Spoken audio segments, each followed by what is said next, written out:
A special moment for Rajah, certainly, and this team. And like you mentioned, Jamie, the pit crew was really big and instrumental in helping them get through this one.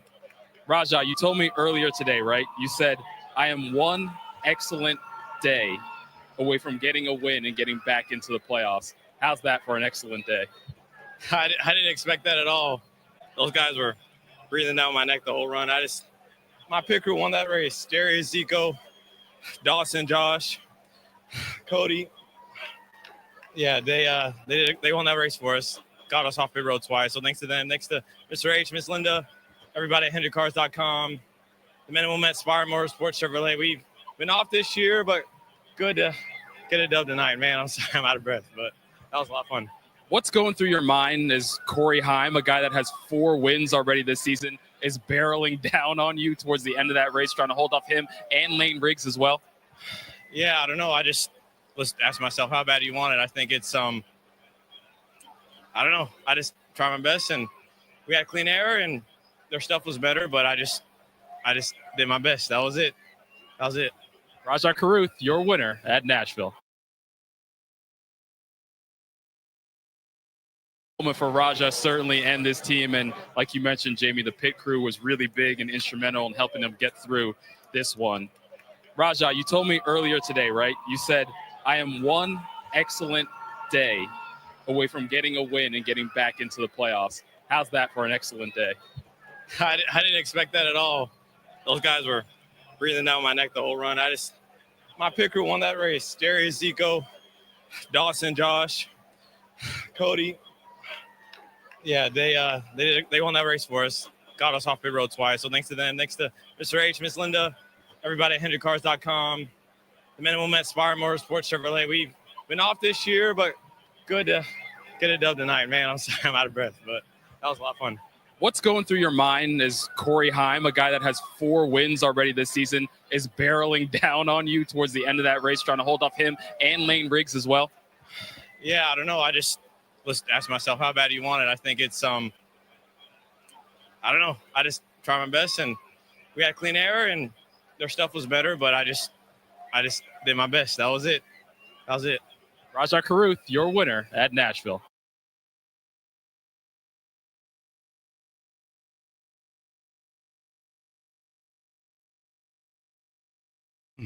Ladies and gentlemen, welcome to Simple Shit TV. I'm your host, Alvin Holden, also known as Project 8020, here with my brother, Broken Blade. What's up, Broken Blade? What's up, man? So, this young man won a second race. I think he won a race last year and won and this is his first race of this season to win. And I gotta say, man, it was impressive. Here, we're gonna run this back real quick, just to run this back. Also, salute to everybody in the chat. First timers, welcome. Anybody that's catching this on a replay, welcome. Was going down. Kelvin was going down. How are you? Let's take this out. First of all, man, I don't know how to say how proud I am to see just regular looking black people on here. Yeah. You know what I'm saying? Like no shenanigans, no ratchetness, no, just a regular what we are, black people. You don't often get a chance to see this. Facts. So I had to say something. Had to. I don't even, and you know what? Can I say something else, Broken Blade? Man, I'm sorry. I'm so rude. How are you, bro? How are you doing? Doing all right. Okay. Family kind of got on my nerves earlier. I feel you. I don't know. I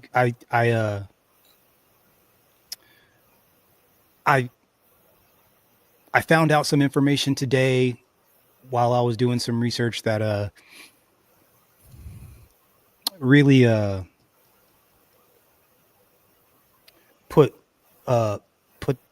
put this whole tech thing and what we're about to get ourselves into over the next few years into perspective.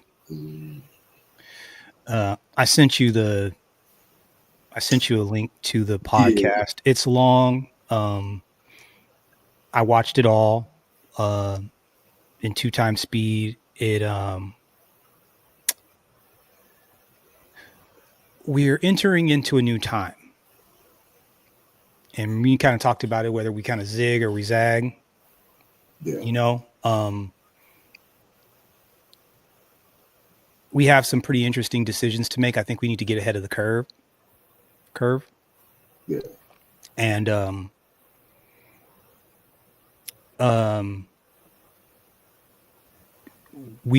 think it's going to look like this. We either step back, isolate, and buy some popcorn and watch everything pop off, or we engage thoughtfully, strategize, and take advantage of the wave and like ride the wave.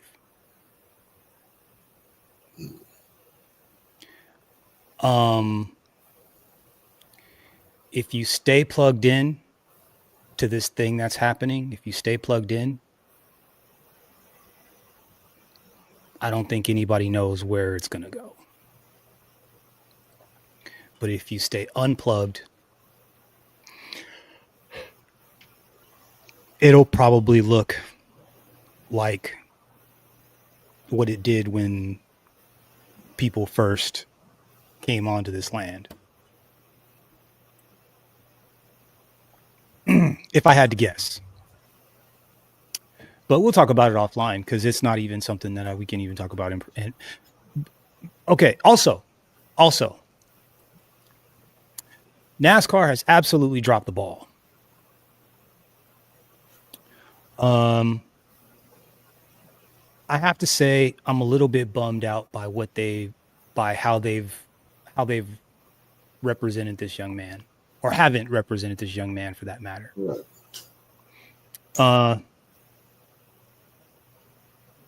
I guess you don't want him to be used as a token, right? As like the token black person. However, you just would expect him to be treated just like everyone else. Would it surprise you that they're not treating him like everybody else? Not at all. Yeah. It's kind of grimy. I kind of bummed me out. Anyways, let's just watch this real quick and then we'll come back. Let's watch this. Bang. Just certainly, and this team. And like you mentioned, Jamie, the pit crew was really big and instrumental in helping them get through this one. Rajah, you told me earlier today, right? You said, I am one excellent day away from getting a win and getting back into the playoffs. How's that for an excellent day? I didn't expect that at all. Those guys were breathing down my neck the whole run. My pit crew won that race. Darius, Zico, Dawson, Josh, Cody. Yeah, they won that race for us. Got us off pit road twice. So thanks to them. Thanks to Mr. H, Miss Linda, everybody at HendrickCars.com, the men and women at Spire Motorsports Chevrolet. We've been off this year, but good to get a dub tonight, man. I'm sorry I'm out of breath, but that was a lot of fun. What's going through your mind as Corey Heim, a guy that has 4 wins already this season, is barreling down on you towards the end of that race, trying to hold off him and Lane Riggs as well? Yeah, I don't know. I just was asking myself, how bad do you want it? I think it's, I don't know. I just tried my best, and we had clean air, and their stuff was better, but I just did my best. That was it. Rajah Caruth, your winner at Nashville.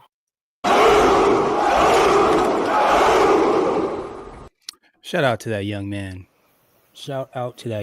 Real quick, I want to show you his social medias. So if you're not following him, I would like for you guys to just, I don't know if you're into that kind of thing, I'd like for you to follow him. Let's see. Let me do this. Let me put us over here. Maybe put us over there. There we go. All right. So I'm going to take and put this, I'm going to put this in here. This is his Instagram. And let's see, what is this? Let's see. So he just graduated. What is this? Class of 2024? Let's see. 29 my first visit in 2019, beginning my first year of racing life, 4 years. Blah, blah, blah, blah, blah. Hard to believe I'm done with school already. Classes over shooting.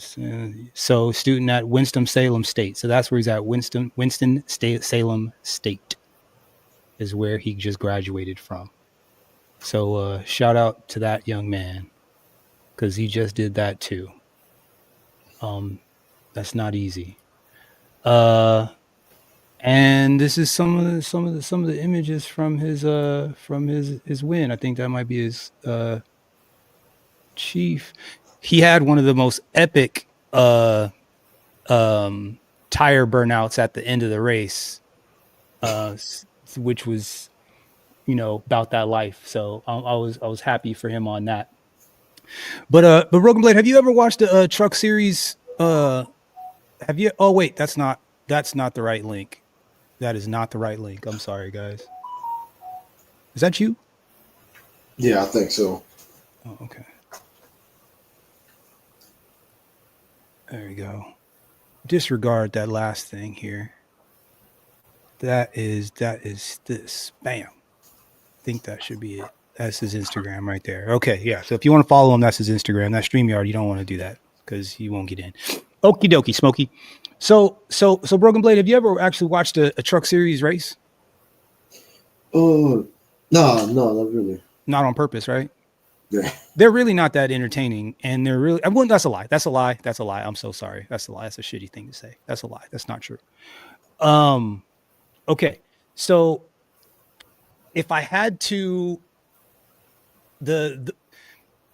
it's a completely tube frame vehicle.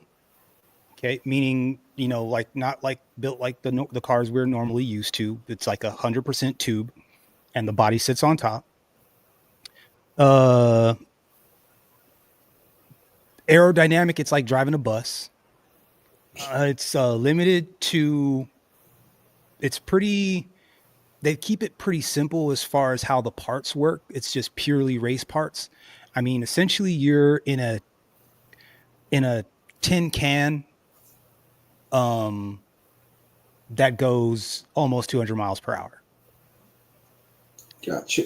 The center of gravity is a little bit higher because it is. I mean, even though it's a truck, it's still like it's pretty low. Like when you get next to it for real, like walk up on it, it's not really much higher than a car for real, but It's just got the body of a truck. So it still sits pretty low. The driver does sit higher than the cars, but it's still pretty low. Right. They do kind of bang and bump each other a little bit more than, say, some of the other guys. The races are a little bit shorter than the Cup race. So it's got this, Xfinity, and then the Cup series. It's like ABC. This is C. Oh. Got me. It's a pretty cool race, actually, if you know what you're looking at. So if there's a driver in here that you're paying attention to, or you're getting to know the drivers, it absolutely can be entertaining. Okay, don't get me wrong. Gotcha. If I had to guess, I would say since there's a little bit less weight on the ass end of this thing, it seems as though the butt's a little bit more happy to dance around a little bit. So the trucks seem to be a little bit more free how they move. Yeah. So with that, there's margin for error. The driver himself can be a little bit more, how do I explain this? Okay, so like with those Formula One cars, the place, where you get the most out of that vehicle, the buffer or your ability to make a mistake is very short. Like Yes. you know what I'm saying? Like you don't have a lot of room to mess around. These trucks are built so that the butt can kind of move out a little bit, and you can stick with it a little bit and get it to, and get it back. You have a bigger area to work with, and what'll happen is drivers sometimes can fall into two categories. You've got your like kind of traditional road racing traction drivers that are the wheels don't spin. They keep it smooth, right? And then you've got like a dirt track kind of guy. And I'm using the polar opposites where, hey, you might have to go through that bad boy a little bit sideways. Gosh. You know what I'm saying? Like you might sometimes in order to do what you need to do, you might need to get out of shape a little bit. These will kind of allow you to do that. Gotcha. Okay. And then what happens is as you go up the series, the cars get a little bit tougher to drive, a little bit more sensitive, and the normal aerodynamic stuff and everything works for the most part, but if you do start to get kind of sideways on those cup cars, if you don't get it right away, then you're just along for the ride. Yeah. I mean, gotcha. So here's what we're going to do. I just want us to watch, and I don't really know how. I don't really know. I don't really know. I'm not sure how copyright's going to work on this. NASCAR is not exactly super nice about this kind of stuff, but I kind of wanted to see some bits and pieces, and so we're going to start this race. These are just the highlights. What's up, Cody? These are just the highlights, and then we're going to go to the end because I want you to see like what this kid did, because he didn't just like win on accident. Like he earned this one for real. Gotcha. Let's watch this. And another thing too, bro, they didn't really do him any justice on the call. They didn't really do him any justice on the call. They expected him to get beat. But let's go. A little bit of a rainstorm that came through, but we are ready to go. And it's so currently he's back. Let's see, 1, 2, 3, 4, 5, 6, 7, 8, 9, 10. So he's right around 10 back. He's next to this orange. You can see my mouse. Next to this orange truck here. Here he is back here. So this is where he started. He started at about 10. Looking great from here on out. Corey Heim on the inside. Caden Honeycutt on the outside. Green flag is in the air, and we are racing at Nashville. A couple of them had courting early in practice, so maybe just little trepidation for a few. A little too loose. Okay, so you'll hear them when they say "get loose."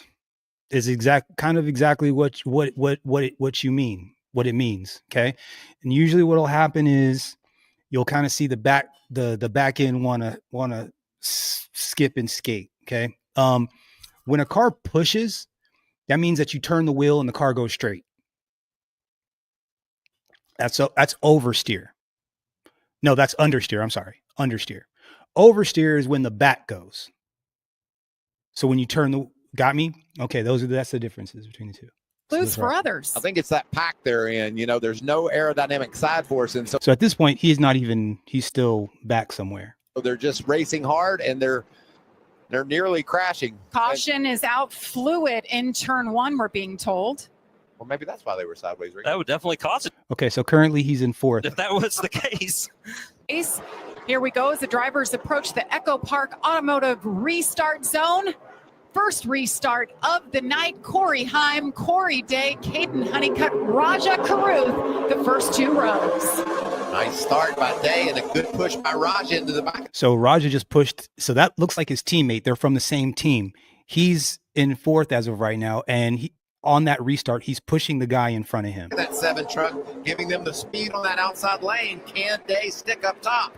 Nice teamwork right there around the outside in turn 1. Not good enough. Corey Heim tries to clear him, but he's still there. Corey Day. Now look at Rajah about to drop down to the bottom. On the outside. Now remember I told you like they kind of bump and grind on each other? Like that was kind of a dirty thing that other guy just did. Putting them down there putting them down there on the bottom of the track like that. Here comes Rajah Caruth. 3 wide for the lead. Corey Day to the lead. What a battle up front. Okay, now, did you see, watch Rajah's car. Let me make this bigger. I want you to watch Rajah's car. Watch Rajah's car. And I want you to so you kind of understand what it means kind of to get loose. Here. Let's see here. Hold on. Sorry, here we go. The lead. Corey Day to the lead. Right here, watch. What a battle up front. Did you see that? It kind of did the doo-doo. Yeah. Go back again. Lead. And it's the Corey 71. Day to the lead. What a battle up front. When did he think that would be a good idea, Regan? He just thought he'd give it a whirl. Very aggressive move. But Michael, you've been talking about it, right? You've got to get him on these restarts as we see Kyle Busch hit pit road right now to serve his penalty. But you got to get him on the starts and restarts of the race, and that makes guys do things they wouldn't otherwise. Okay. All right, let's run this over. Let's run this because this is not, we're not going to watch all this madness because they don't even talk about the kid for real. On his teammate. Tighter as this run has gone. He's in third right now. So he's just been lingering. What are we at? We're at, let's see, 5 to go. This is 41 of 150. 41 laps of 150. On, so he's going to need a little help to get this truck back to where it needs to be to catch that 34, guys. No, I like what Lane did on that last lap. He ran the middle of the racetrack. So Caruth is still third as of right now. Got a really strong run. We know he's much faster than Kyle, but can he hold off and win the stage? He's going to block. Last lap. Bad angle into the corner. Stage 1. Corey Heim is all over him. Can Lane Riggs hang on here and pick up the stage win? Meanwhile, Kyle Busch is hanging on just ahead of Lane Riggs. So Caruth is third. They ain't really even said. They ain't even talking about him. Does he have enough time, guys? It's over. I think Lane's got this one. Lane Riggs, third career stage. Okay, so let's go stage 2. Here we go as the drivers approach the up. Now Caruth's up here in the front. So he's so they, after they got done with that stage, they all hit some pit stops and they changed tires. And then they came out of the pits and he ended up being in the front. So that means that his pit crew most likely did a better job than the other 2 guys' pit crew on that stop. That's an assumption you could probably make. Yeah. Echo Park Automotive Restart Zone. It's Rajah Caruth on the inside, Corey Heim on the outside, Lane Riggs, who is leading in the 34 of the second row. Not a great start by Corey on the outside. You saw Lane giving him a bump in the back. That's going to allow Rajah to clear. Rajah had some good speed in that first run. Let's see if he can hold off Corey Heim. Now, let's be real, bro. This is lap 55 of 150. Spoiler alert, he won the race. Yeah. Now, he succumbed a couple of times, but for the most part, he stayed in the lead the whole time. That is not an easy thing to do in the truck series, bro. It is not. Very rarely do you see, again, I'm a nerd, so I watch sometimes. This does he shouldn't have been. He just isn't normally the one to take off and not really get caught again. Let's go. It is such a critical moment of the race that you will do things that you normally would not do to make those spots happen. Another 3-wide move. This time, Jack Wood goes around. See what I was kind of telling you? Like, it doesn't take much. Like, you do have some wiggle room, but once that bad boy starts to go. 3-wide move. This time, Now, this is kind of interesting. I'm kind of glad we're doing this. Okay, so what happened was he got loose. He ran up and ended up bumping the guy in front of him. The other guy was solid, and what happened was since he was loose, his car was the one that spun. Here, let's do this. Let's watch this real fast. To make those spots happen. So see how he's coming up on the 98? Like this guy in the 91, he's coming up on him pretty fast. Most likely what happens is you get down in the corner, and if you're going too fast and the car's not turning, you have to get out of the throttle. So what happens is you get out of the throttle. Well, the guys right next to you are not getting out of the throttle if they feel like they got it under control. So what happens is the guy that had to pick his foot up off the throttle, he falls back almost instantly. That's why this 98, that's why it looks like everybody's coming up on him so fast.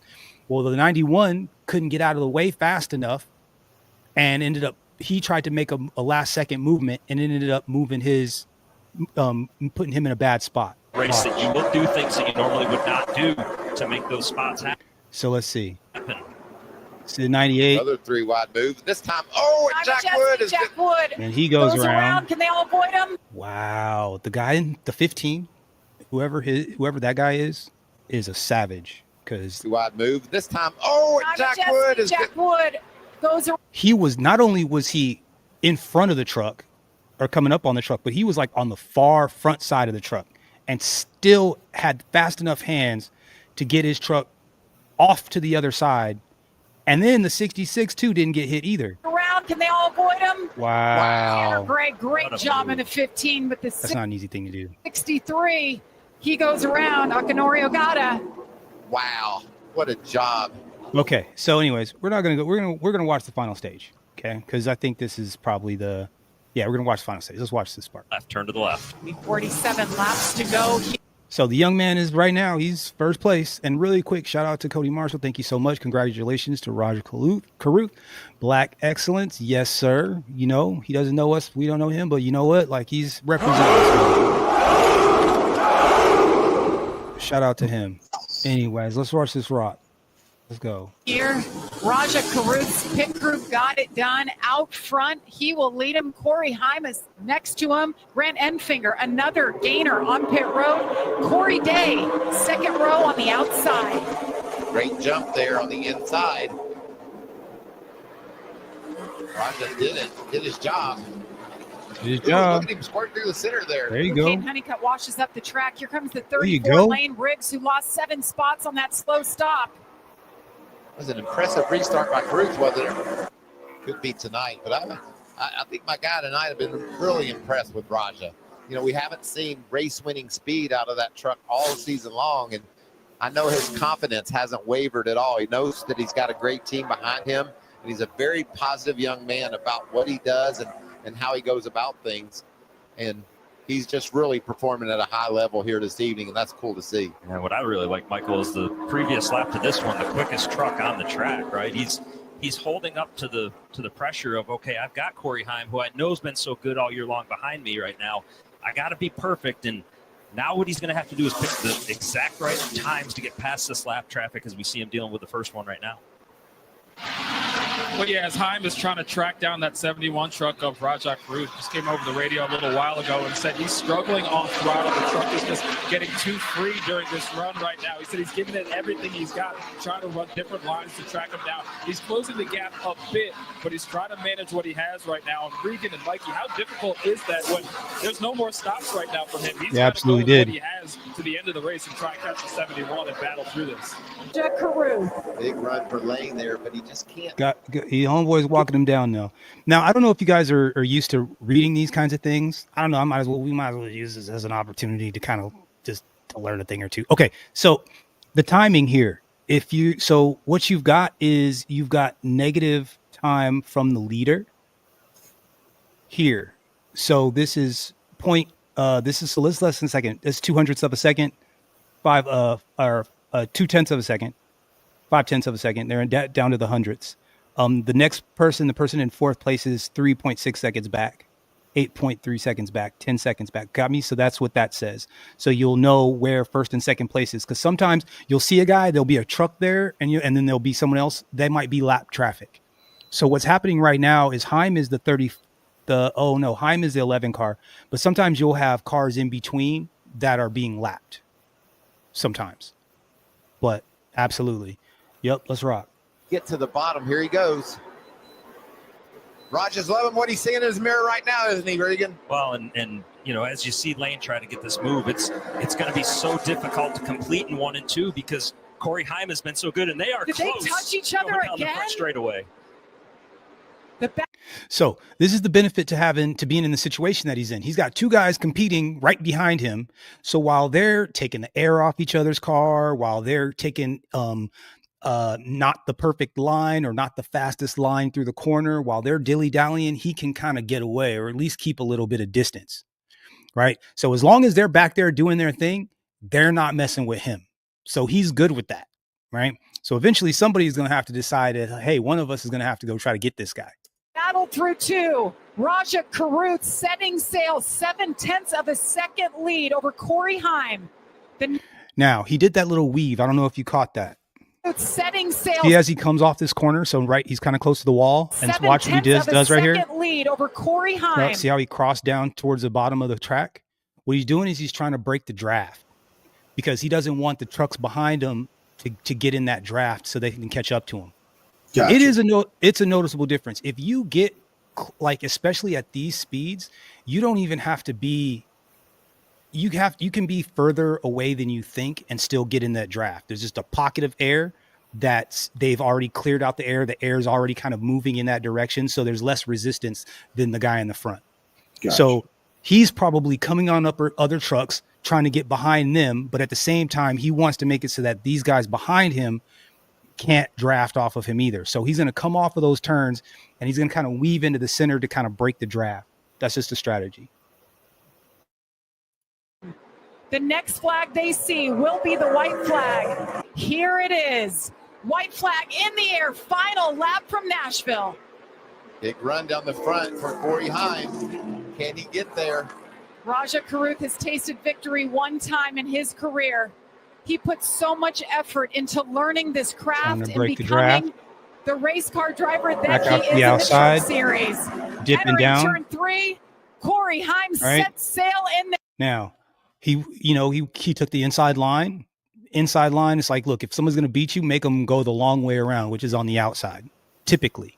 Unless your car is like super, super good on the outside and no one can catch you and no one's been able to catch you, you go down to the bottom and you make somebody go around. Make them go around. There. It's not enough yet. Out of turn 4, Rajah Caruth hangs on and wins it at Nashville. What a battle. Wow, that was so intense. What a drive. Look at his dad. His family. That is so beautiful. That's how you want to win them, isn't it, Regan? Just have the best right on your bumper and do your job all the way to the checker. And as a driver, that is one that he will remember forever. You remember them all, but the way that he had to earn that race and that he had to hold them off and maybe went up to the Getting shout outs from all the other drivers. Cause I mean, he's young, dog. He's like 22. He's like 22, 21 years old.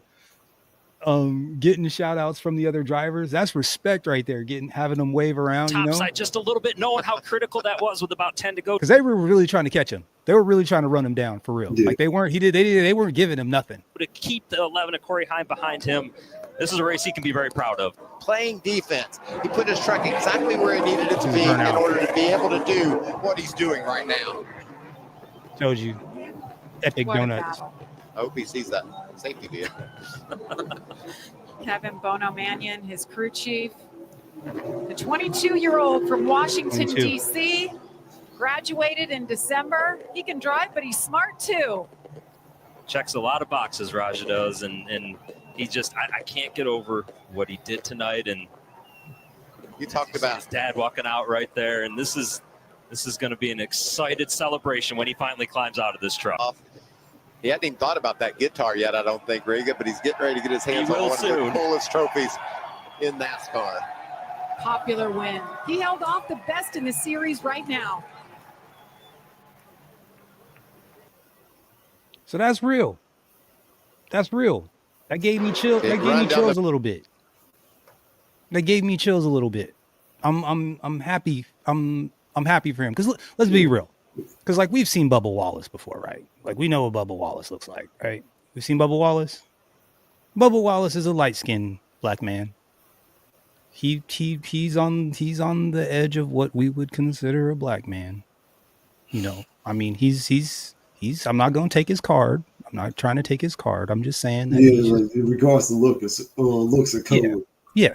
Yes, he's just very light-skinned, and he doesn't. I mean, if he could say I'm not on that side, I think he would probably say I'm not on that side. If I had to guess, I'm just saying. I'm sure he's proud to be who he is, but if he could erase that, if there were one of these drivers that could erase that side of his family, I don't know. I mean, maybe, I don't know. Who knows?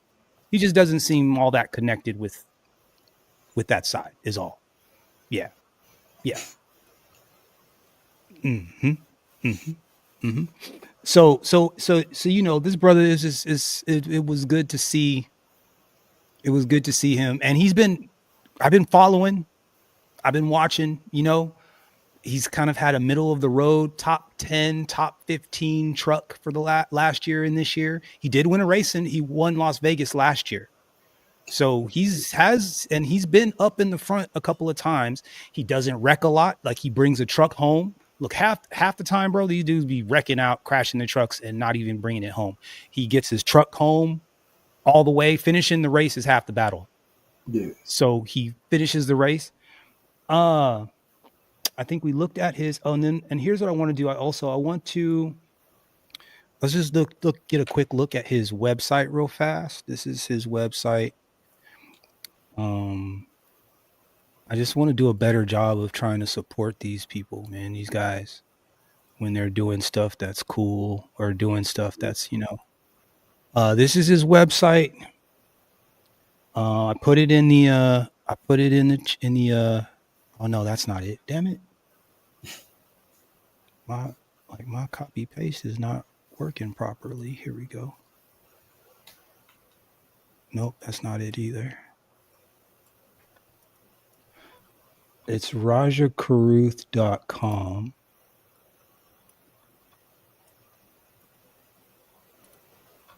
So just make sure I put this in here. And look, man, I don't know this dude from a can of paint yet, but I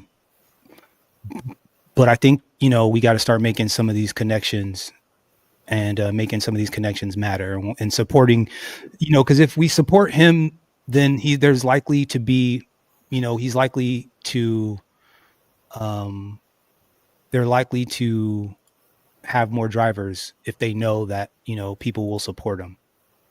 You know what I'm saying? So, website, let's see. Now, here is something that I think is really interesting, Broken Blade, and we're going to talk about this offline, but Racing with Rajah is a virtual program for students aged 12 to 15, offering an immersive look to iMotorsports with driver Rajah Caruth. So I think he has, he's got like a STEM video game situation going on here to like get people into NASCAR. So I think that's something we got to look into. He has his own apparel. Chances are this is through NASCAR, because NASCAR is pretty. In fact, I imagine this entire website is NASCAR's website, because they control pretty much everything.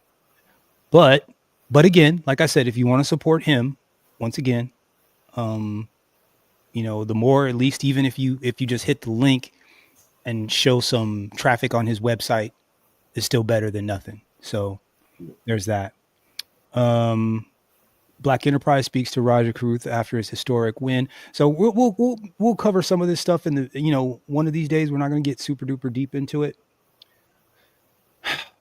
And now for the part that I didn't really want to get into, Broken Blade. Oh boy. The part that I didn't really want to, I was a little bit disappointed. in NASCAR on this one. NASCAR, I'm disappointed. NASCAR, I'm super disappointed. Now, so this is what happens after the race. Okay. NASCAR has their own website. They stream from their website. If you want to watch the races live, you can either go through Fox or whoever they have the TV network with or whatever. And then, but you can do that on NASCAR also. On YouTube, usually what they'll do is they'll have the highlights, and they'll have like an extended highlights. They'll have like the post interview, like the quick one right at the track, the one that we watched. Yep. And then sometimes there's a little bit of extra stuff around that, right? So, for example, Ryan Blaney, for the main race last night, there's 1, 2, 3, 4, 5, 6, 7 videos, and and they've got his face on here. Ryan Blaney, they got his face on here. You know, that's him. That's him with his family. 2, 3, 4, 5. Okay, so they got out of the 6, 7, which calls they've got his face on here, right? So that is that, and then you've got the Xfinity Series, which is like the B, right? Justin Allgaier won that. So you've got, you know, Allgaier here, Allgaier there, you know. So there's less photos of him, right? We've got this other guy, Stenhouse, so they've got a, you know, so okay, maybe I overreacted, right? So you've got some stuff here, and then Rajah Caruth, dog, they have 2, 3 videos of his win. 1, 2, 3. The extended highlights. The team shout out like his final lap, or just his interview, and then the final lap. And that's it, bro. Like, that's it.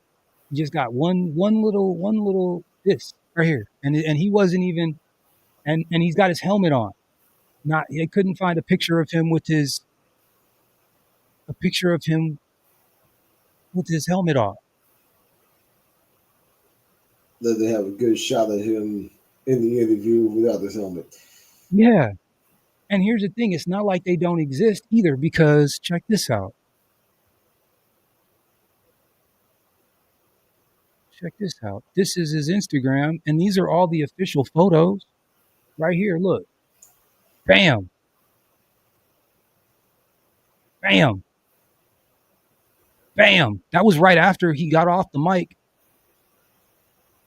Right? So it's not like they couldn't have put some, but they didn't even put his photo up, Broken Blade, not even on the thumbnail. Is that kind of messed up? Am I tripping? No. If I'm tripping, be like, Alvin, you're reaching. Tell me if I'm reaching. I can take in the race. I noticed, like, to the last lap, they were talking more about who was competing for second than him being up front. A little bit. And I mean, like, I don't want to make it like I'm like we should like. Does that? I don't. It's just like, yo, I just want the same energy, bro. Like, that's all I really care about. Just give me the same energy. Right? Just give me the same energy. That's it. Look, everybody else. You know, and they got multiples of everything. They're really this Cletus McFarland, they're really riding him. They're riding him hard for sure. And he's not even a driver in the series. He's just a guest. He's done a couple of like guest appearances. This guy here, Cletus McFarland, because I follow him on YouTube. Also, he's the guy that had the naked Corvette, like the Corvette with no body on it, stick shift. Oh, okay. He is a wheelman. Don't get it twisted. This Cletus McFarland guy, it's not his real name. His name is Garrett something or other. He is a driver, for real.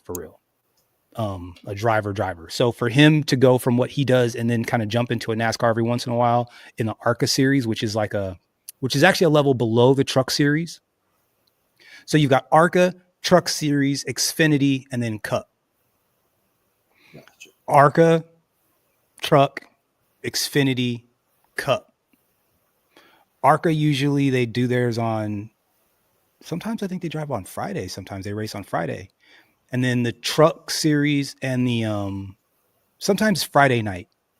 Yeah. And then Xfinity is on Saturday, and then the Cup series is on Sunday. So when they're at the track each day, there's like a thing. Gotcha. If that makes any sense. Typically. But yeah, I mean, it bums me out, man. He could, you know, like you could have done a better job of marketing. Like he's like the youngest guy on the track. Like, yeah. You know, like NASCAR, you dropped the ball, bro. Did you? I mean, do better. Do better. Right? Like there is a whole bunch of black folks that would love to like watch NASCAR. Give us a reason. I mean, he ain't got to win all the time. Just like, dang, most people don't even know he's on the track. Yeah. If I hadn't brought it to everybody's attention, nobody would know. Right? Like I'm trying to open up NASCAR to other audiences. And for whatever reason, they let their bias keep them from promoting this young man like they promote everybody else. Now, look, I could be off base. I could be wrong. I could be totally off base. The same country that is wasted billions to keep the system in place. Yeah. I mean, okay, maybe I'm tripping. Look, here we go. Truck Series. Okay. I mean, I guess they could have put his picture up. But see, like this was last week. Right? See the, extended highlights. Bop, bop, bop. So there was only 3 videos. So just like on the other one, there's only 3 videos. Let me just scroll back one more time. I don't know. I just like, why don't you put a picture of him on there? Like, why wouldn't you put a picture of him? Right. Here is the second here. Right. Here's the Truck Series extended highlights, post interview. Like the thumbnail's got his face on it. Why don't? Right. So the only thumbnail where the driver got his helmet on.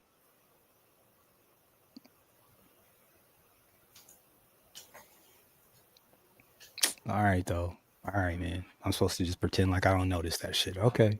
All right. Maybe I'm reaching. Maybe I'm reaching. I mean, at least he won. Yeah. Right? I mean, that is the move, though. Like, yeah, they was playing like that to keep winning. Look, man, Lewis Hamilton, there ain't shit that he's got all the records by like a lot. Like he's got all the records. He's got the closest person with the most championships needs to win four more to beat him. 4 more full season championships. He won 7 championships. He should have won 8. Lewis Hamilton in Formula One. He's got the most poles. He's got the most wins. He's got the most championships. Or no, he doesn't have the most championships. He's tied with Michael Schumacher with 7, which is why I think they screwed him out of 8. He's tied with Michael Schumacher for 7 championships. And I truly believe that's why they screwed him out of the last one. In 2021, I think it was 2021. So now, and it's hard to win a championship in F1. The fact that he won 7 of them is crazy. But most wins, most poles by like a lot. Like nobody, like Max Verstappen's going to have to be doing some pretty crazy things to be able to catch him. For real. Anyway, man, I just wanted to bring a little bit of racing to the broadcast. I didn't like that NASCAR kind of threw a little bit of shade there. They could do better. NASCAR should do better because black folks will absolutely watch. What do you think, Broken Blade? So I kind of feel like racing is a little bit less exploitative than football and basketball. I don't get the same kind of exploitation vibes. For now.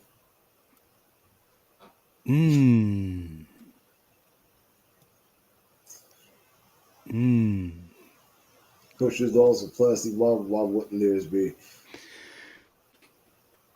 Well, because they got it's nothing but good old boys driving. And they're relatively safe. They're not getting CTE. Banging their heads up against each other. You know what I'm saying? It's just a different sport. That's the exploitative part that I'm kind of talking about. It's like, at least when these guys get in a wreck, the car gets jacked up, but they usually like walk away. They're pretty safe in there. It's an expensive sport to participate in. All of the steps that you go to all the way up to that are pretty difficult also. But at least, Kids aren't going being like, I'm not, the only way I can get out the hood is if I'm a NASCAR driver. Yeah. Like no child ever says that. They say, I want to be a NASCAR driver. I want to do the X, Y, or Z, but they never say, you know, I want to be they don't ever say that. So Gotcha. anyway, what's on your radar, Broken Blade? What's it's Monday, right? Monday. Yeah. What's popped up on your radar? How was the week? How would you say the weekend was? It's okay. Nothing eventful. I did find a story that's raised an eyebrow for me. What's that? Bill Gates to give most of his $200 billion fortune to Africa. He gave it to them? He's planning to. Interesting.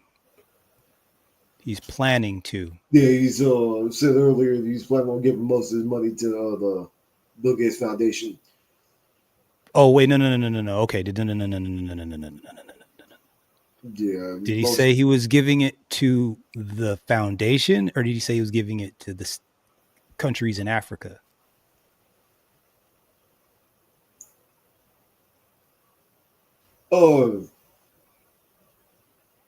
Actually, he said both. But this Microsoft founder Bill Gates says that most of his $200 billion dollar fortune would be spent on improving health and education services in Africa over the next 20 years.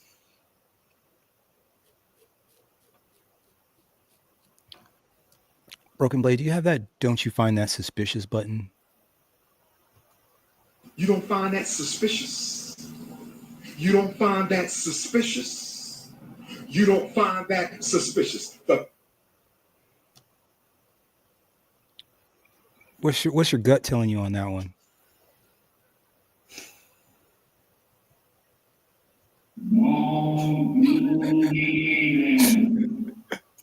It's a deeper game here. You know, it was really, it was funny. I stopped somebody dead in their tracks not that long ago. I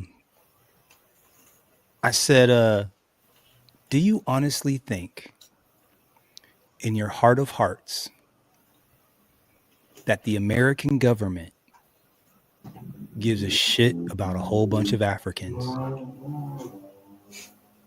For real. Like, for real. Like, really? Really? Like, you want me to believe that you just, out of your heart of hearts, just have all this concern for all these poor little Africans? Is that what you think? Is that what you want me to think? And people really, like, on the surface, they really believe it until you ask them to confirm. And you say, no, really, I want you to think about it for a second. You really think that the American government cares about the livelihood of a bunch of Africans? It's not fucking around. You see how they treat us. And we're over here. Yeah. We're right here. Like, right here. Right? It stopped her dead. And I was like, it's a cover up for whatever else they got going on over there. Whatever else they got, whatever they're doing. Testing, testing this, testing that, right? At least. And these people don't got they can't fight. They don't fight back because they think that white Jesus is coming to actually give them something that they really need, not realizing that they're being poisoned. Diabolical work. Yeah. Really. The like country figures out the nonsense. All of a sudden there's errors there. Absolutely. 100%. Or half of them, 25% of them are going to have cancer that they can't figure out how they got.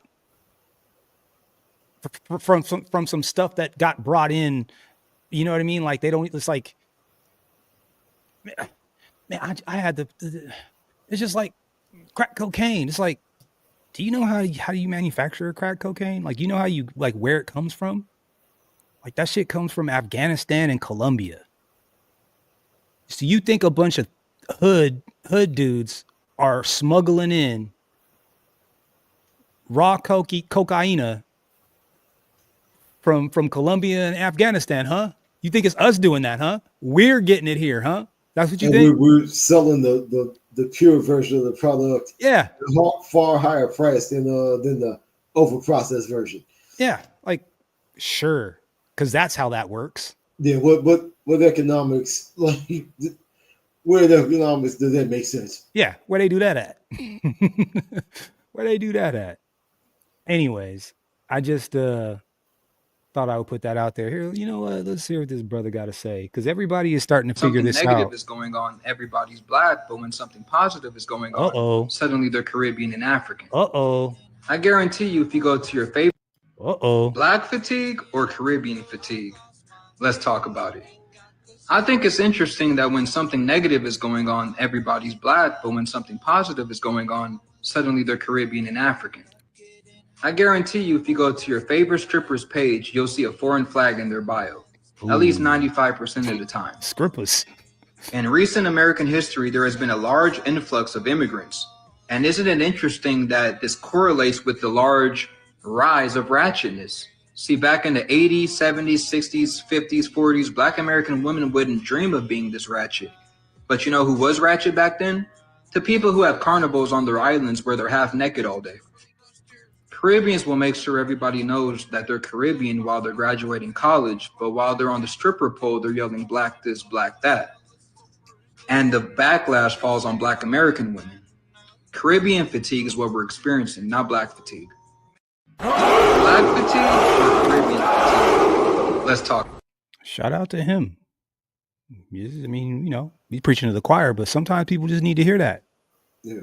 Sometimes people need to hear that. You know, I got to be honest. When Uncle D broke down like all the rappers, I had never even thought about it. I was like, "Damn, you're right."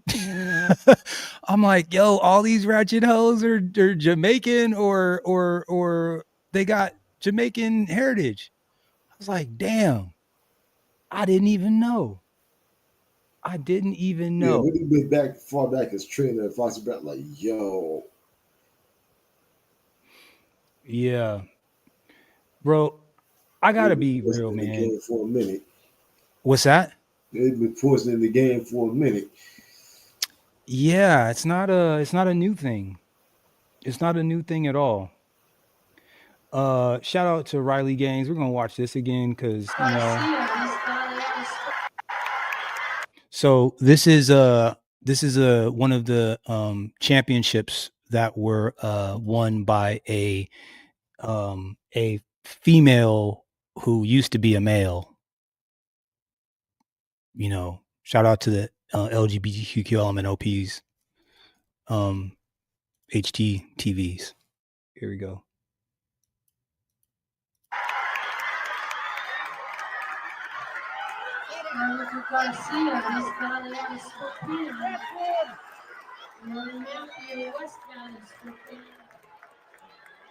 And he was gassing. He almost lost, but whatever. Veronica Garcia. And here's the thing about track people, okay? I don't know if you know about this about track people. Track people are very informed. They're very informed. Like, they know who's on the track. They know what lane you're in. They know your circumstances. They know what school you ran. A lot of them can tell you back your personal bests. They really are like that. Like track fans, even at the high school level, they really pay attention. They really be watching.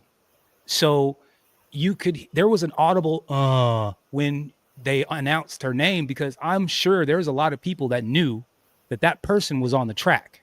Yeah. Now it's hard to tell. Well, she didn't even run like a girl, but I digress.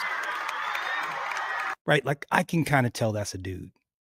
I really can. Like, it doesn't look like the others. It looks like an out of shape boy. It really does.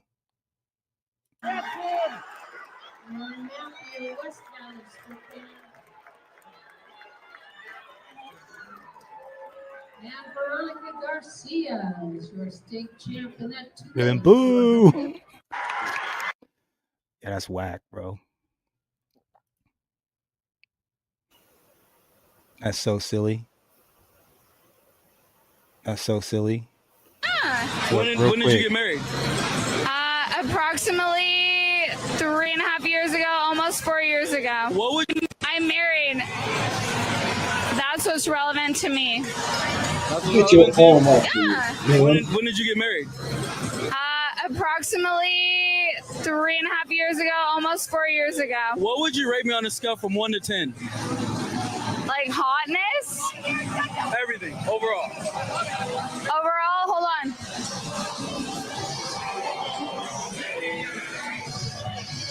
He's a 10. Can I get a kiss on the cheek? I'm married. That's what's.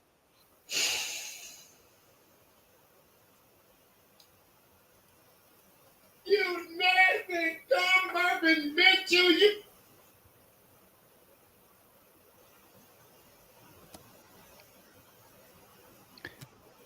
I mean, you know,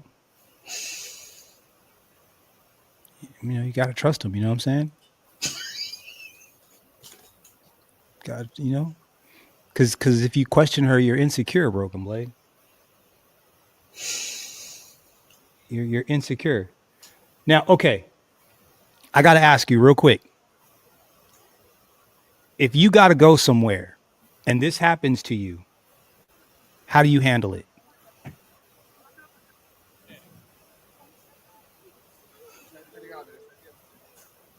All those protests, man.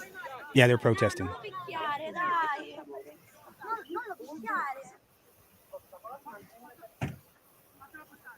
They stepped on the gas, gone real fast, run over everybody's ass. Bars.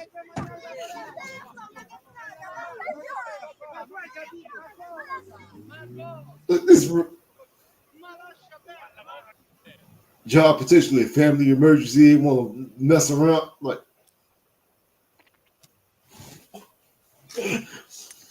Broken Blade. I mean, it sounds good, but I mean, you run somebody over in the middle of the street, you know, you might be liable.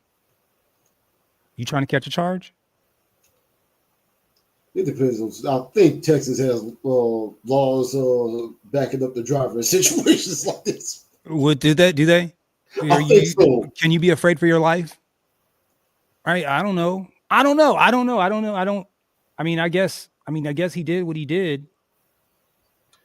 I don't know how I feel about this. This type of protest. What are they protesting first? I didn't see the sign. I can't see the sign. This There is a first. sign. If they're protesting like oil, like okay, so instead of actually protesting the way that be inconvenient to these companies directly, you're gonna piss off the people that you want to and need to have on your side for this protest to mean anything. Yeah. It's. I mean, it's not nonsensical to me, but I mean, I imagine it has worked at some point. I mean, they keep doing it, right? Or do they just keep doing it? Do you think that's enough? Aggravating. They think it's enough. They think it's enough. Yeah, I've never been a fan of this type of protest. I think that just you're gonna end up being somebody's hood ornament. You're gonna be somebody's hood ornament. And this is a shout out to They won the the race young for us. man. There comes the crew. Shout out to this young man once again. Good young man. He got that helmet off. He just said they won the race for us. There His comes the pit crew. leads him. Josh, what a happy winner and well deserved. A big time celebration for Rajah Caruth, his second career win in the NASCAR Pops. Truck Series, as he gets a hug from his father, a hug from his girlfriend as well. That's what's up. A special moment for Rajah, certainly, and this team. And like you mentioned, Jamie, the pit crew was really big and instrumental in helping them get through this one. Rajah, you told me earlier today, right? You said, I am one excellent day away from getting a win and getting back into the playoffs. How's that for an excellent day? I didn't expect that at all. Those guys were breathing down my neck the whole run. My pit crew won that race. Darius, Zico, Dawson, Josh, Cody.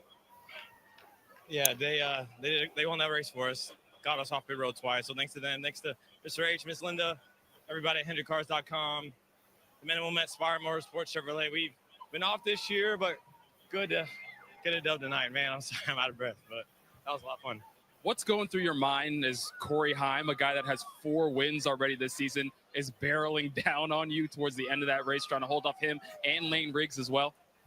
Yeah, I don't know. I just was asking myself, how bad do you want it? I think it's, I don't know. I just try my best, and we had clean air, and their stuff was better, but I just did my best. That was it. Shout out to him. I hope he gets that because once you win, you get that taste in your mouth. You know what I'm saying?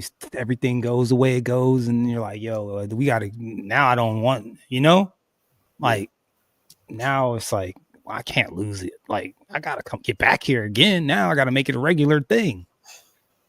Shout out to Angela Stan King. What did she say? Tory Lanez is a political prisoner. I'm sick of Democrats pretending to champion Black women and women's empowerment while pushing policies that are racist, abort us, and destroy our families. You don't uplift Black community by locking up our men and replacing our women with wigs.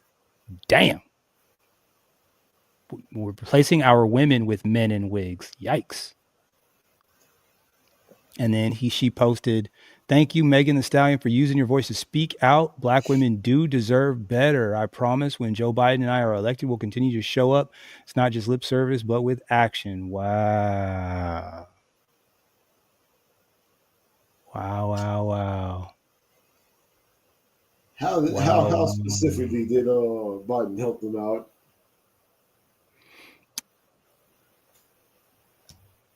I think he was slow.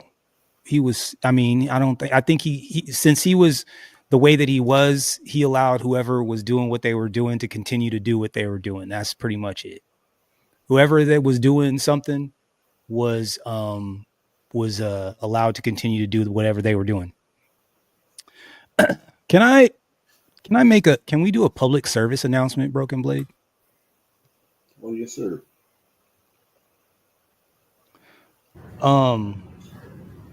Look at this.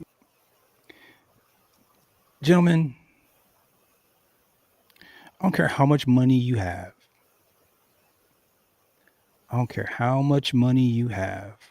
This is not it right here. This is not it. Got me? This is not the move. This is not the thing. If you do carry a weapon, it is to be respected. It is to be taken care of and used properly, please. This is arguably one of the dumbest things I've ever seen. Oh, boy. And I am really ashamed that this person has the same hue of skin that I do. I really hope that there's not a lot of us out here doing this kind of thing. Let's go. Nigga, man. Fucking Monday morning. Nigga shopping and shit. Look at oh man. Oh man. Hey, look, check it out. This motherfucker. See your five, you can keep that. Hey. Gentlemen, real quick. I don't care how much money you have or how much money you make. You ain't never got enough money to be just throwing it on the ground like that. Okay? Please. How's your dad? I'll beat your ass. That's real.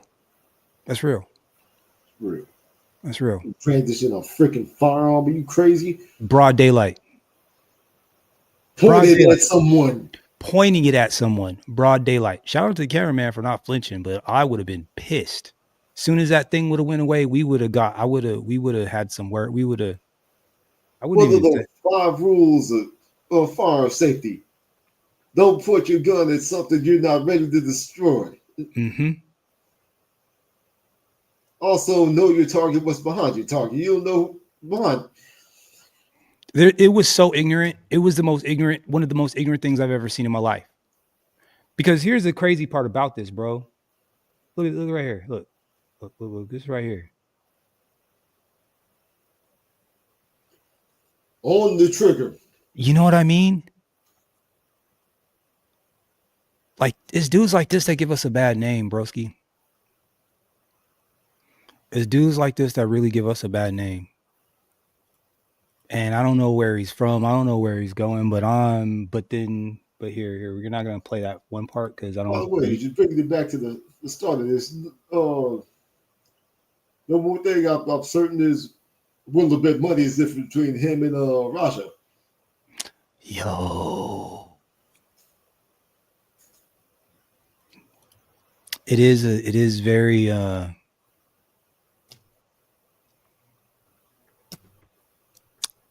it's interesting to juxtapose the two. Among the people he hugged out there, his pit crew, his girlfriend, his father. Yeah. Well, unfortunately, Broken Blade, this doesn't end well here. This doesn't end well. Let's let this rock. Hey, you know, respect that. Now, do you hear that? You hear that accent? Here, listen. Hey,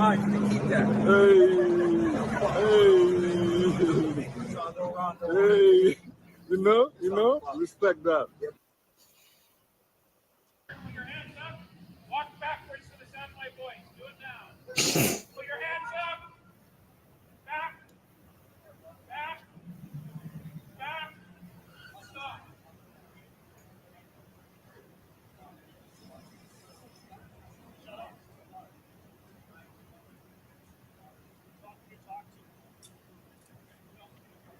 Like, this ain't Nigeria, moron. Yeah. the United States. What are you doing, bro? Treating me like a dumb shit. I mean, who is... Wrong click. Now, doctors, the tables are turned. Like, they pulled out the long guns for this idiot. What a bunch of morons.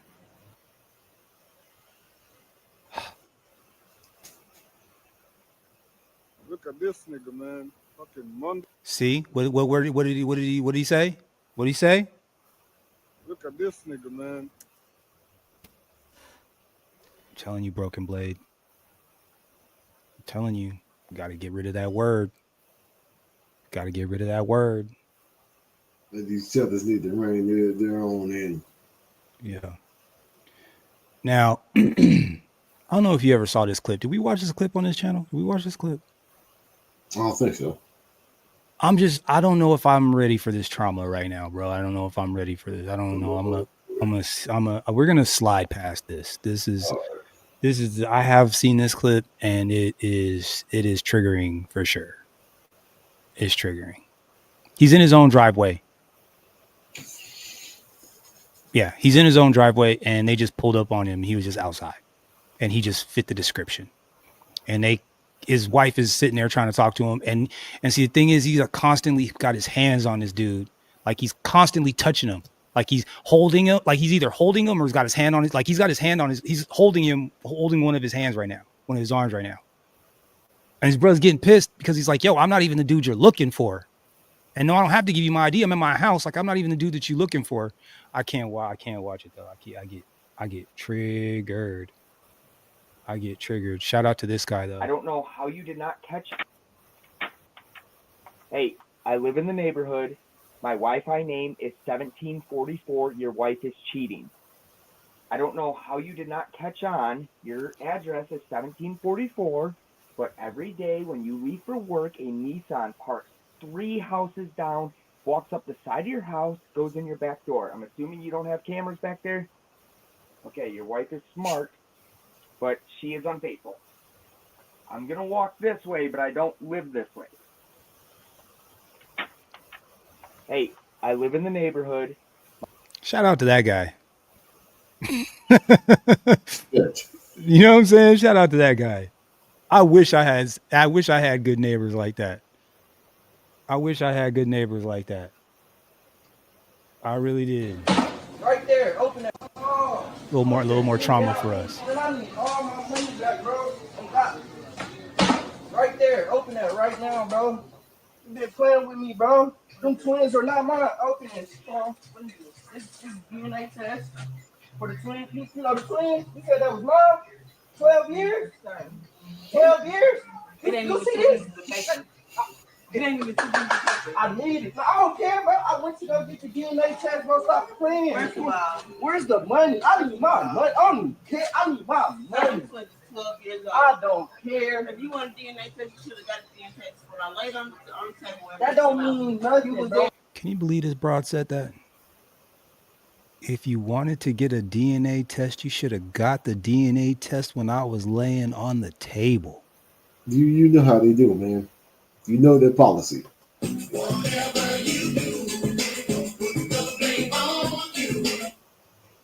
Ever. Damn. The rain, the moon, the stars, that particle right there. Damn. You right. It don't matter. I got this DNA test. 12 years. Who else do they know? Like, what is y'all doing? Who else do they know? I need my money. I'm eating because every dollar I don't care about none of that, bro. Where's my money? Lay that right here. Clearly, you want to tussle. Like, you want to tussle. Like, come on. I need my money, bro. You want to tussle. You want to tussle. Shout out to that brother. Welcome to the Black Pill. Welcome to the Ice Cream. Yeah. That's real. That's real. They just can't stand us and leave us alone. Cops showed up and did their job for once when it comes to us. Check this out. This is crazy. I don't even know if I want to play this, man. Then started yelling at them, throwing rocks at them, followed by that. A racial slur ends up ruining a special father-daughter bonding date. That slur all caught on camera. Sharon Brown says he took his 10-year-old daughter here fishing at this Lunenburg lake when a man asked them to leave multiple times. Then started yelling at them, throwing rocks at them, followed by that racial slur. Who you fishing with? My dad. Well, who's your dad? Sherrod Brown was hoping this would be the highlight of his day with his 10-year-old daughter. But this daddy-daughter fishing trip at Shady Point Beach in Lunenburg turned out frightening in many ways. A man admitting to throwing rocks at them, followed by a racial slur. Never in 1,000 years do you expect to be out doing what you love with the person you love, you know, my daughter, and someone's aggressive and yelling out things that are just awful and atrocious. Brown has been coming here for years. The avid fisherman says he knows it's important to be mindful of residents when getting too close to shore. And there was at least 65 feet between us, which is a considerable distance. He says he felt targeted as the other people out on the water were left alone. Brown said the man just would not let up. He claims it started with yelling at them to leave, followed by swearing. I told him, hey, you know, I'm going to record this, man. If you're not going to stop, I'm going to record this exchange. Brown says he had no choice but to call 911 as the man was throwing rocks and dropping racial slurs. Lunenburg police showed up shortly after and arrested 66-year-old David McPartland. As a father, Brown says he felt helpless as his daughter witnessed yelling, swearing, and slurs in a matter of minutes and could have been hit with rocks. And I asked her yesterday how she feels, and Nice. she's upset about it, and that's all she said so far. So I haven't pushed her, but she has all the time in the world to tell me how she feels.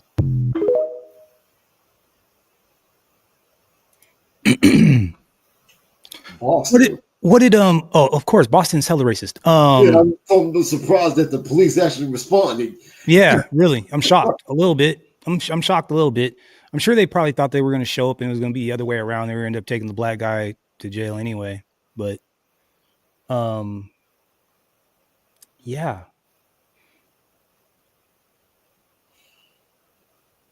Help me and any of the other victims.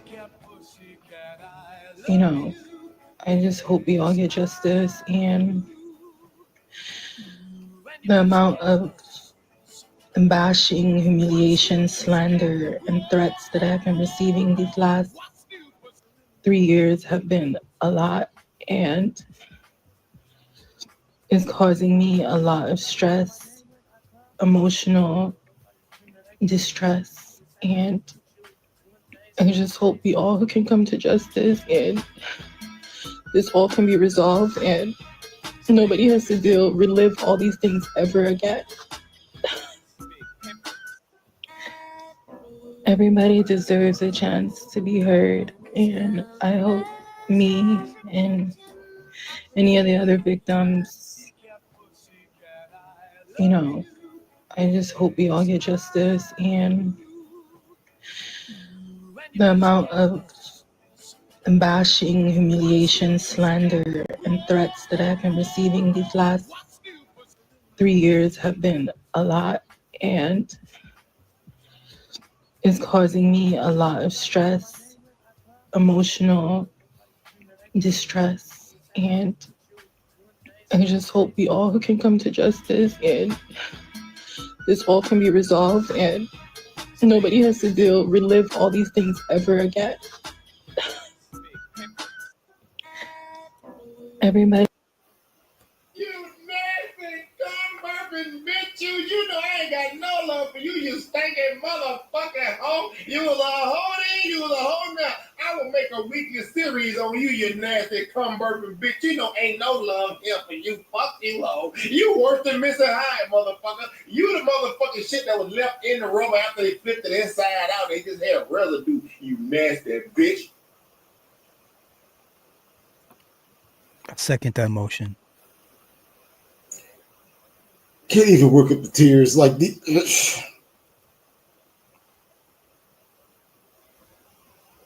who's this dude? They put some BS, clearly some BS allegations on. It's Zion Williamson. It's the basketball player. Oh, right.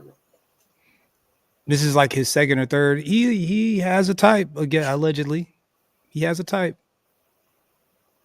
He has a type. Well, you can't just get your passport, get a ticket to Brazil.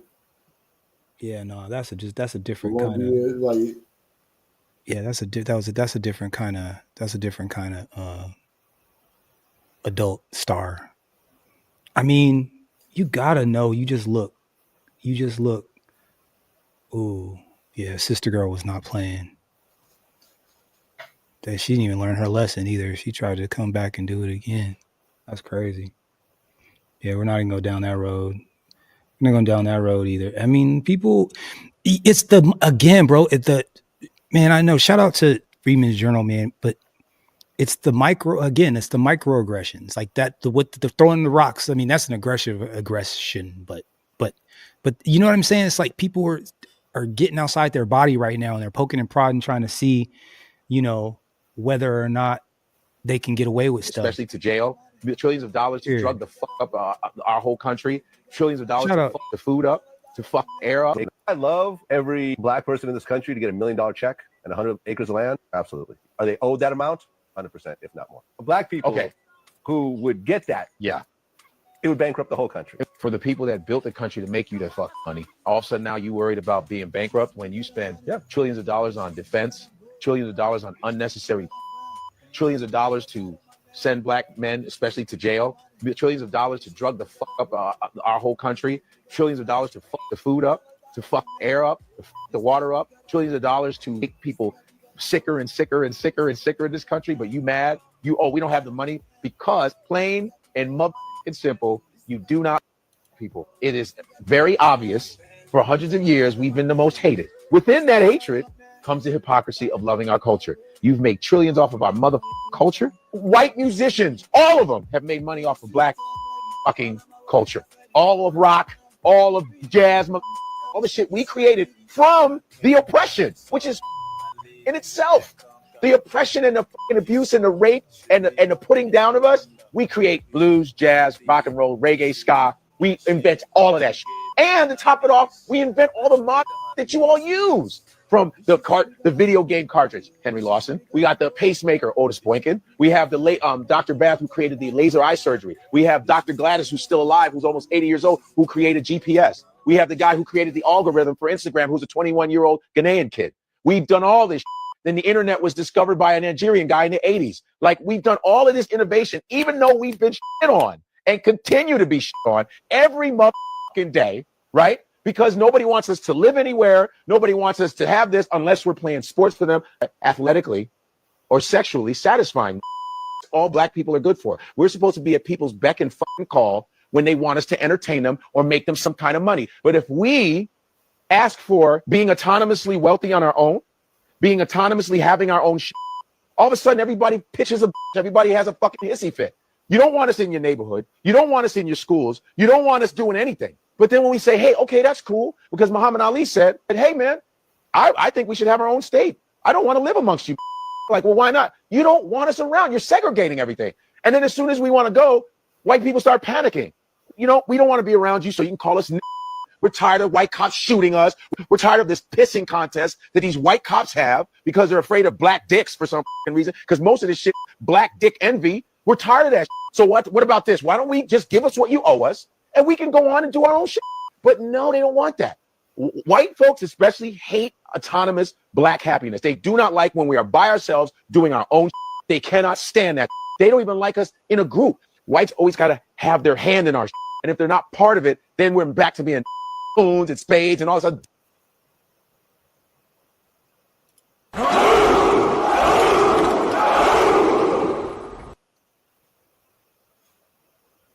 Code. Respected Godfrey. I love every black person in this country to get $1 million. If we could send that to Ibrahim Troy. You know what?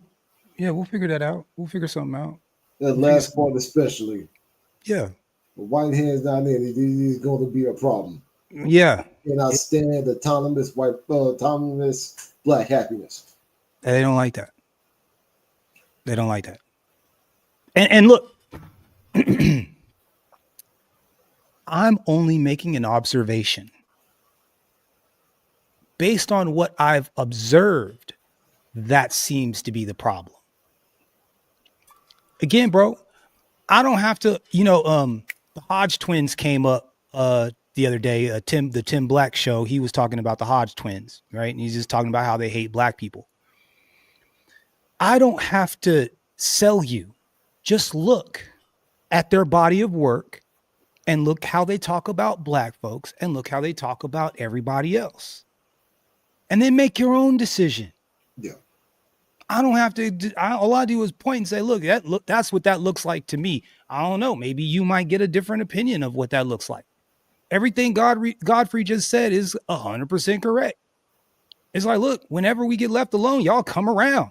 You know what I'm saying? Like, and again, we read that COINTELPRO, which I think I'm gonna cover tomorrow, where they really think that this, like, if there's one that leads them all, then like they're gonna rise up. They really think that. Like, they really think that. And they act accordingly. And it sounds crazy, but if you look at the behavior says it's like that's exactly what they do. So, you know what I'm saying? Like, I'm at this point, I'm kind of like, I don't even know if I have to, like, I'm going to look at you like an idiot. Like, if you challenge any of this stuff at this point, Broken Blade, you know what I'm going to say? I'm going to be like, just look. Look, we got the internet now. See, when y'all were doing that shit where we couldn't know what was happening in Chicago, we couldn't know what was happening in Boston, we didn't know what was happening in Seattle, we didn't know what was happening in LA County, then you guys got away with that mess. That's how you got away with it. And then the only way we could read about it was in the newspaper. That was the only way we knew how treacherous y'all been. But now we have the internet and we find out all the shenanigans y'all been up to. And I'm being nice about that. And suddenly now y'all trying to like backtrack when y'all been doing dirt the whole time. I'm telling you, bro, you go back and you look at some of this like Supreme Court stuff from like the late 18s and the early 1910, 1920. Like, they were happy to write about their racist theories and their racist policies. They were proud of all of their racist policies. Go try to find that stuff now. Can't find it. Do me a favor, Broken Blade. Go back and try to find art from, say, American art from 1800 to 1900 that doesn't include black people. Go find some art. See what it looks like. If you can find any, go for it. Yes, right? Because art is a reflection of your society at that time. The type of art that they create and the things that they create will give you a snapshot into what's happening around life at that time. See what kind of art you can find around that time. Very little. And if you do find it, it's some shit that'll make you sick. Is this, I mean, you don't have to do it right now. I'm just saying, like, in general, like, if you really want to go back and look, like, you don't really, Rumblade, you want to know why you don't find any black people on a construction site? There's gonna be one floor above us.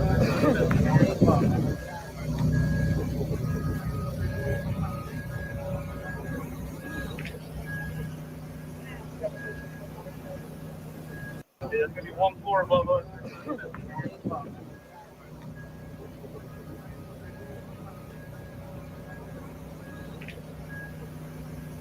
Bro, they're all in cuffs.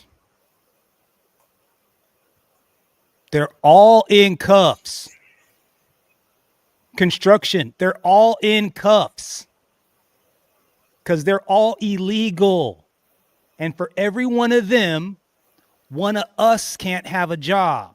For every one of them, one of us can't have a job. So when they say we ain't got no jobs or no one can work or y'all are lazy or you need to get out and work, these assholes are taking up all the jobs. So real quick, for Donald Trump, and I wouldn't normally do that. But I just felt the Holy Spirit in this 1 minute, because this is the kind of, like, maybe we could get some goddamn jobs now. Also, brothers, please, if you don't already have a job and you need a job, go find a construction site. You know what I'm saying? Like, let's actually, like, take advantage of the situation, please. I would love for us to, like, get ahead because of this, right? Like, you know, it was like an unintentional thing that was done for us, kind of. You know what I mean? Shout out to Dre. Yeah, we ain't tripping over here. Uncle D said it, boy. We are resting. We are resting. Basing your rights, guessed it. System.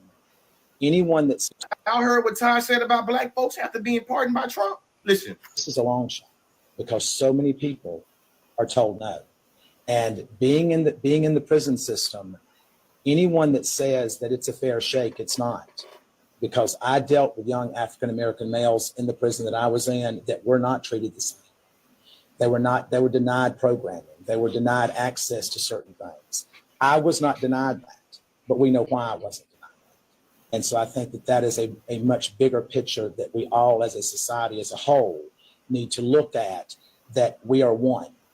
And whether you're Republican, Democrat, or whatever, at the end of the day, when you're in that hospital, you don't care if it's a Democrat treating you or a Republican. Now, some of you may, but I want whoever's going to be the best. This does not warrant an invite to the cookout. Because like my granny and them always said, you're not finna get rewarded for doing some shit you supposed to do. He supposed to acknowledge the inequalities in the system. Think about it. How many folks look like us you think locked up for the same exact thing he was, but they waiting on commissary and a release date? We only represent about 14% of the general population. Our community represents 38% of the federal prison population. They both got pardoned, and I hope that when they rubbing shoulders with them Trump supporters, they're able to keep in mind that no matter how much them folks engaged in color blindness, they seen the racial inequality for themselves. But maggots always love to ask, can you name anything that I can do as a white person that you can't do as a black person? Shit, ask Todd. I'm going to start saying that for now on. Education is elevation. Shout out to that young man. Shout out to him. I heard what Todd said about. I like that. Bro, okay, are you sitting down for this? Because I didn't know this. No, boy. I didn't know this. Black families. Did you know that Los Angeles International Airport was built over a thriving black neighborhood? In the 1920s, the little Harlem of the West existed where LAX stands today. Black families lived peacefully, owned homes, and ran businesses in Westchester. But in the 1940s, city officials decided to build an airport, using eminent domain to force residents out. Homes were bulldozed, and many families were paid far less than their property was worth. Today, there's no marker or memorial for the community that once thrived there. Next time you fly from LAX, remember the history buried beneath the runway. Did you know that Los Angeles International...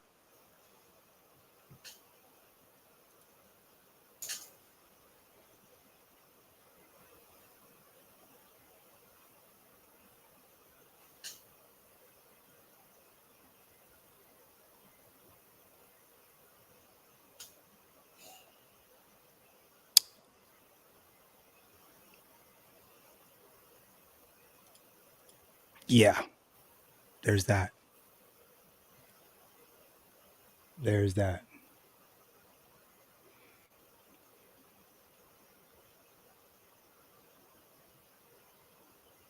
Is this? I don't know. I don't know. I don't really know what some of these folks be doing sometimes, man. I don't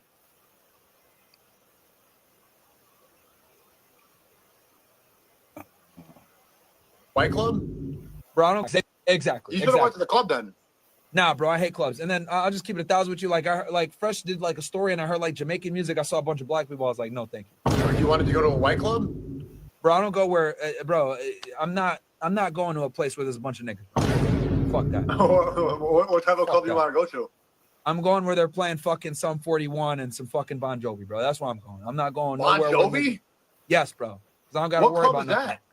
It's a bar, like a dive bar, some shit. I'm not going to no fucking club where they're playing Rasta music, bro. I'm good. Fuck that.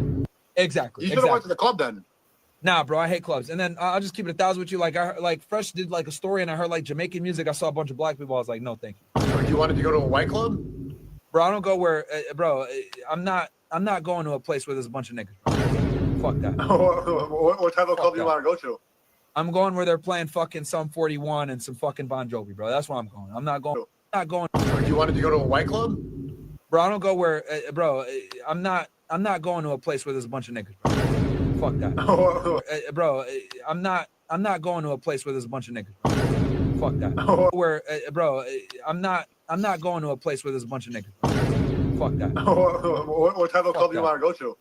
I'm going where they're playing fucking Sum 41 and some fucking Bon Jovi, bro. That's where I'm going. I'm not going Bon nowhere. Jovi? Yes, bro. Because I don't got to What worry club about is nothing. that? It's a bar, like a dive bar, some shit. I'm not going to no fucking club where they're playing Rasta music, bro. I'm good. Fuck that. Exactly. You should have went to the club then.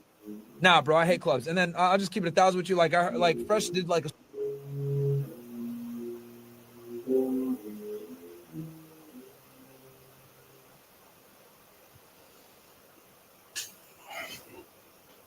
Can I go ahead? It's on here. He got a nasty wake-up call coming. Oh yeah, for sure. Oh, for sure. Because here's the thing. See, what he doesn't realize is that, and shout out to my white folks. White folks don't respect this shit. They don't. See, they would much rather deal with a ornery, honest black person than deal with a slithery tether like that, a sellout.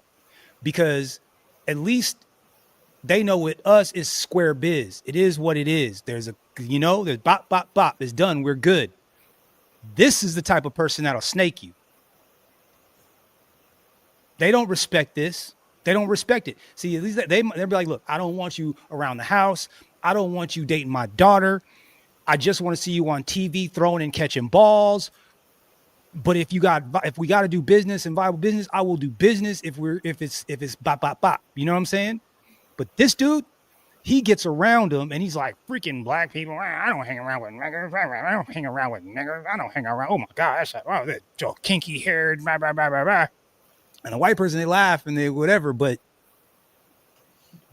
deep down, they're like, yo, as soon as we get done with this dude, we got to put him out to pasture. We got We don't have anything to do with this dude anymore. They don't got a friend in backwoods Tennessee. Yeah, man, big fan of yours. Yeah. We're gonna duck you into the clan. Yeah. I'm a little worried about that, bro. You see this for a minute. Yeah. How you doing? Good, pleasure to me. Мама плачет. Мама плачет, да. Мама свинка. Она когда увидела, пиздец. Плачет. Мама плачет. Мама плачет, да. Мама свинка. Она когда увидела, пиздец. Плачет. Mama плачет. Mama Does that- плачет, да. Does that sweatshirt say Corn Hub?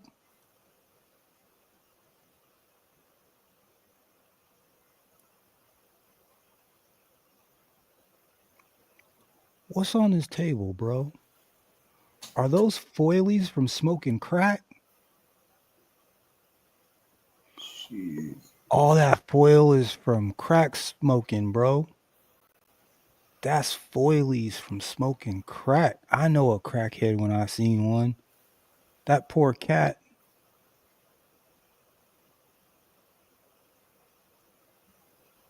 Oh, man. Yeah, that's crack right there. What is that right there?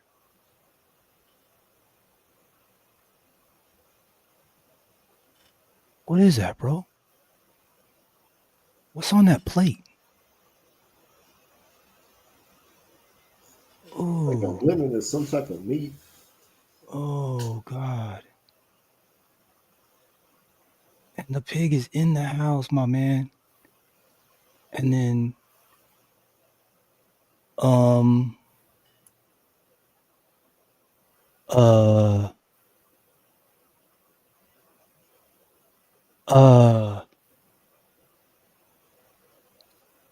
um,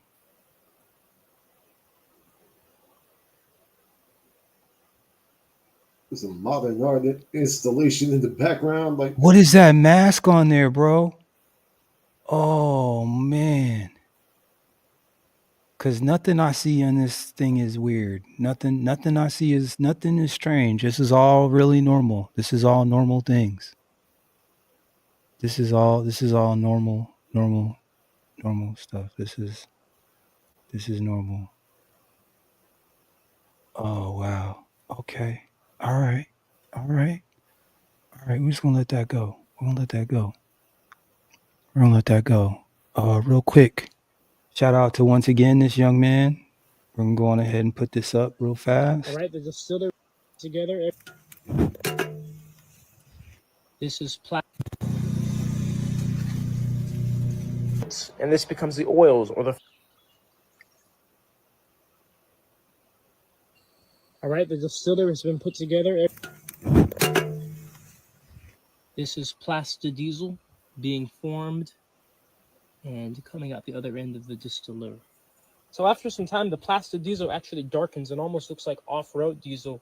Becomes this really nice red color.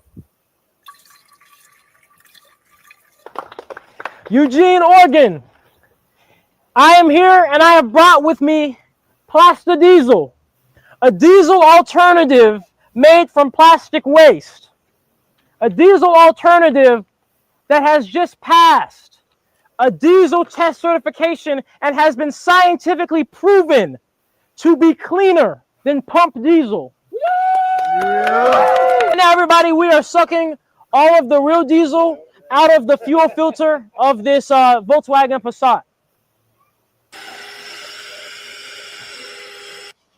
So the fuel filter of this Volkswagen TDI Passat has just been sucked to dry of all the real diesel, and we're going to be putting my plastidiezel made from plastic waste inside of there.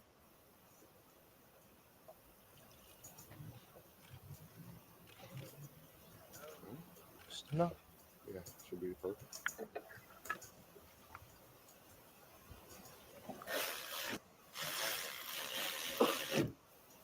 So right now, the plastidiezel is being primed throughout the system, so we're just clicking the engine on, clicking it off to get that fuel pump, to pump it around before we... There we are! Yeah. Like nothing! So smooth! Wow! That's crazy. Wow, that's even easier than I thought it was gonna go. That was just... It's running.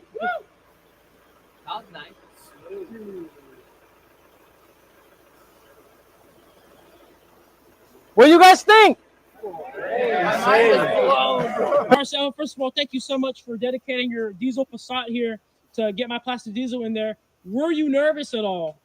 Not really. No, and what were your initial thoughts when you saw the fuel and, did you think it was going to work? Yeah, it looks clean. I mean, I knew it was a distilled product, so it seems like it would be clean. When the engine ran, I mean, what did you think? It's great, man. I mean, it just seems really awesome that we're able to have a way of recycling plastic. This fool had a taffy vibe sweatshirt on. I mean, it's a type, right?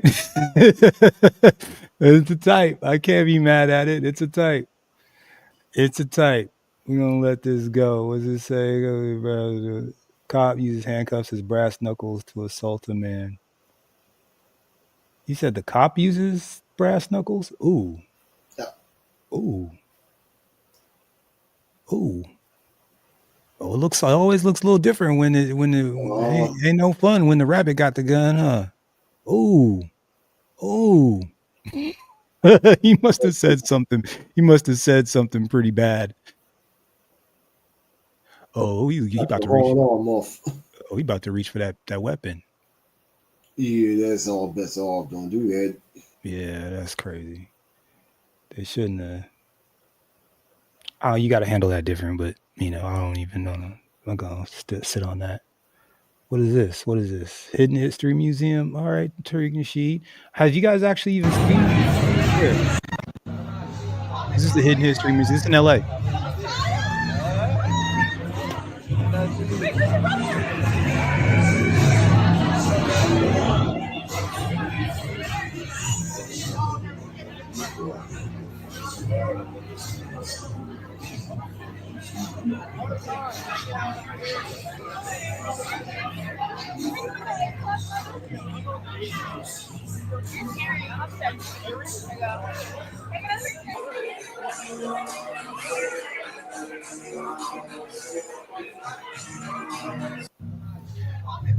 Tariq said I was listening to his podcast. I was listening to his he does Twitter Spaces. I was listening to the Twitter Space.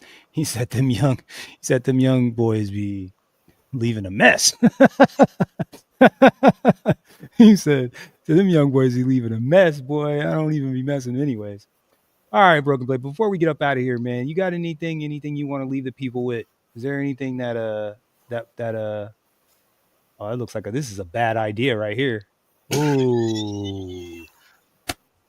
I didn't even oh, Lord have mercy. I just hold on. Hold on.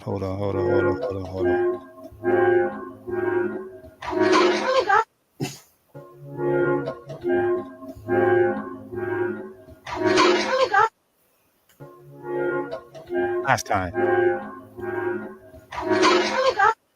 Both to the face. I mean, man, look, I got to be real, man. For those of you that don't know anything about horses, that's the most dangerous side. Okay? That's the most dangerous side. If you are going to get hurt by a horse, that's how it's going to happen. And don't touch them in the tail. Don't touch them in the butt if they don't know that you're there or they're uncomfortable. That is not how you want. That's not how you want that to go. I'm just saying. Yikes. Yowzers. Eesh. Hi, how you doing?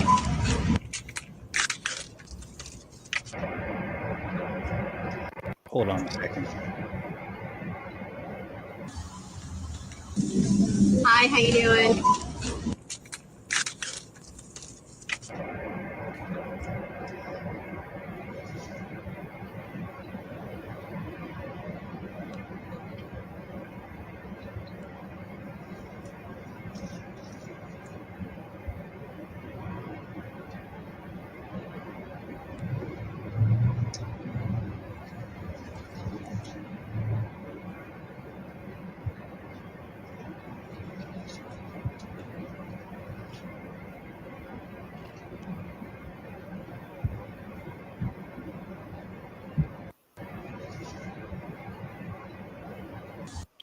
Kind of almost threw up in my mouth a little bit on that one.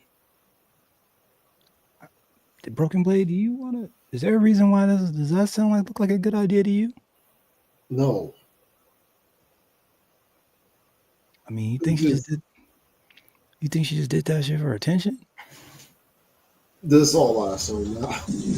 Hi, how you doing?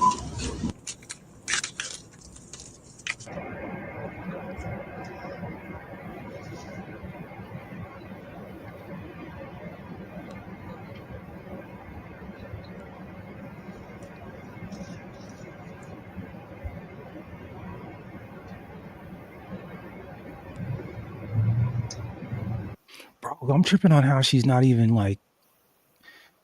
She's not wincing. There's no like gag reflex. There's no like, not even like a, you know what I'm saying? Like every once in a while, I probably would have been like, you know, I just watching that shit. I threw up in my mouth twice. Just watching this bullshit. Just watching this bullshit. How is she not at least like kind of choking a little bit? She's not even taking little bitty bites, Broken Blade.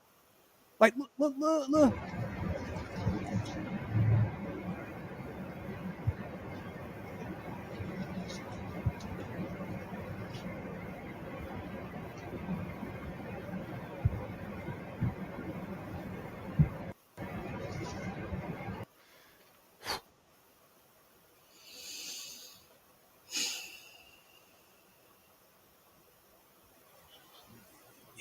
Anyways, my bad. Go ahead. Sorry.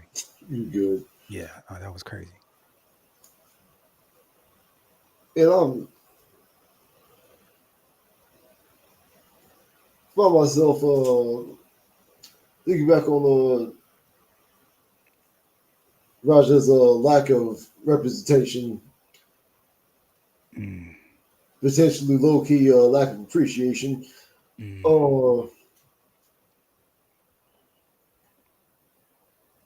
I'm reminded of something going on right now in pro wrestling. There's a wrestler, WWE goes by R-Truth, that recently got let go. And low-key proud of people who's like both fans and like wrestlers that have been in the locker room with him. Everybody seems pissed. Black dude has been with the company for decades. Done a lot of crap for them that he should not have done for them, which in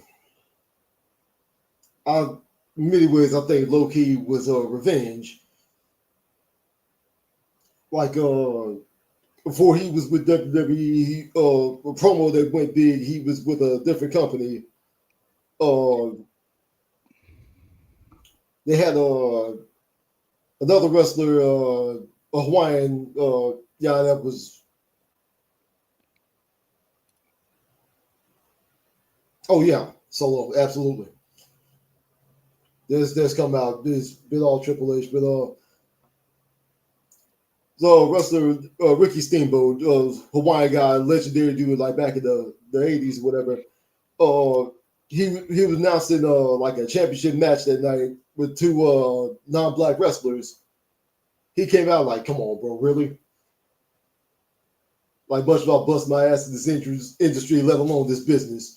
Started naming off guys he went through. Like, is this politics? Yeah. Did I piss off somebody backstage, or is it the obvious? If it, like, dude, you gonna play the hell yeah, I'm playing the race card, bro. Yeah. You know what this business does. And look at you, one of the you're a living legend, one of the best ever step in the ring. You should have had a heavyweight title on multiple occasions during your time at WWF. All you got was the Intercontinental title. Let's be real, the IC belt is only for second-rate citizens. Damn. Years later, he jumps to WWE, and he's the comic relief guy. Of course. Got him cross-dressing. Marched out to the ring in a fucking Confederate uniform on one occasion. Constantly this like kind of silly dude. With anybody that's watched him for years, he is a legitimate worker. Great on the mic. He can put in work. Yeah. And even though, like, yeah, they're playing him off as this clown, most people say nowadays, like, the stories, most of the storylines have gotten so shitty, he's the best part of the show. And he's, like, just a couple days, I think, yeah, literally just yesterday, just let go. Like it was nothing. Yeah. It was like just more proof, like the good we do is whispered and mentioned it all, and the bad we do is scream from the mountaintops. Yeah. That's real. I've I think for the past like week or so, I think I've been dealing with some level of little bit of depression. Then maybe got a little worse when I woke up one morning and had a realization. What's that? I have two Twitter accounts, and both of them have been suspended. And I haven't been losing my mind over that too much. Just like, what the hell's going on? Like the Instagram thing. I've sent you those. Yeah. I'm thinking, like, okay, one I know got banned behind the whole Cleopa Nichols thing. Yeah. But like the other one, like, what happened with this one? I was kind of thinking about it on and off past couple months or whatever. I woke up one morning like, that's what it was. Had to be it. Soon after Trump got in office, I sent a tweet congratulating him and sending him a link to Dr. T.S.I. Johnson's blackmail agenda. Oh. The system's not changing.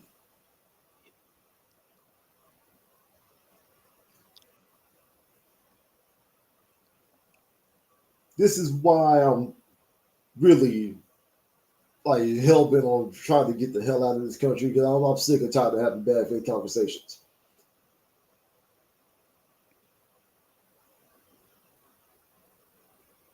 We see the same internet y'all see.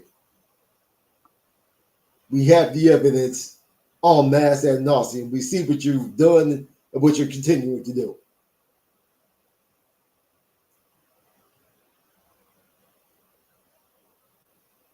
All of we've been asking for, as you said earlier, Alvin, just the same energy. Same energy. You see somebody shine, regardless of colors, give them their shine. Yep.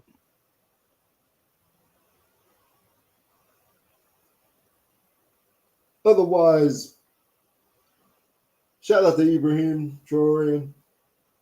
The day is coming when Africa is going to open their eyes. Yep. And when that day comes, this system's going to come to a halt really damn quickly. Facts. Keep underestimating us. I'll land my plane there.